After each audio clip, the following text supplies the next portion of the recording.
দেখো আম গাছ ঘিরে ক্যাকটাস, তার মধ্যে চন্দ্রমল্লিকা, বিভিন্ন ধরনের ক্যাকটাস গাছ আছে যেগুলো সব আমি নাম জানি না।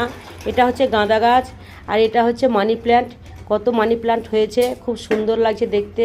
ক্যাকটাস ক্যাকটাস ক্যাকটাস সব গাছের আমি নাম জানি না।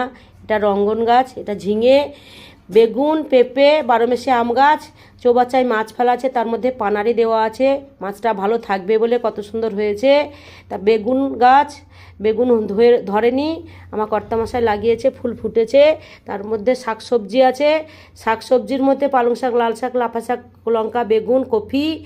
আর এই দেখো চেরি ফলের গাছ, আর 2000 সালের বনসাই করা বট গাছ, চায়না বট আমার ছেলে নিয়ে এসেছে, তুলসী, কাঞ্চন, ক্যাকটাস যার নাম জানা নাই, তোমাদের জানা থাকলে কমেন্টে উত্তরটা দিও। এটা হচ্ছে তুলসী মন্দির, রাম তুলসী, আর এইটা হচ্ছে কারি গাছ।